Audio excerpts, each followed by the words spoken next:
രാജാതിരാജനും എല്ലാ സൃഷ്ടികളുടെയും പ്രഭുവുമായ യേശുവെ, അങ്ങയെ ഞാൻ ആരാധിക്കുന്നു. സന്തോഷപൂർണവും സുഖസമൃദ്ധവുമായ സ്വർഗത്തിൽ നിന്നും അങ്ങിറങ്ങി ഞങ്ങളുടെ ഇടയിൽ മനുഷ്യനായി പിറക്കുകയും അവർണ്ണനീയമായ അപമാനവും ക്ലേശപൂരിതമായ കുരിശുമരണവും ഞങ്ങളോടുള്ള സ്നേഹത്തെ പ്രതി അങ്ങ് സഹിക്കുകയുമുണ്ടായല്ലോ. സ്നേഹം നിറഞ്ഞ യേശുവെ, അഗാധമായ അങ്ങയുടെ എളിമയുടെ മുൻപിൽ അഹങ്കാരപ്രമത്തനായി ഞാനിതാ നിൽക്കുന്നു. അങ്ങയുടെ ദിവ്യഹൃദയത്തിൽ നിന്നും പുറപ്പെടുന്ന എളിമയുടെ പ്രകാശക്കതിരുകൾ എൻ്റെ ഹൃദയത്തിലും തട്ടുവാൻ അനുഗ്രഹം ചെയ്യണമേ. കർത്താവെ, അങ്ങേ മണവാട്ടിയായ തിരുസഭയ്ക്ക് പൂർണ്ണ സ്വാതന്ത്ര്യം കൊടുത്തിട്ടുള്ളണമേ. ഞങ്ങളുടെ പിതാവായ പരിശുദ്ധ പാപ്പായെ സംരക്ഷിക്കണമേ.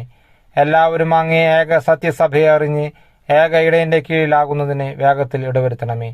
നിർഭാഗ്യ പാപികളുടെ മേൽ കൃപയായിരിക്കണമേ. ശുദ്ധീകരണ സ്ഥലത്തിലെ ആത്മാക്കളെ ആശ്വസിപ്പിക്കണമേ.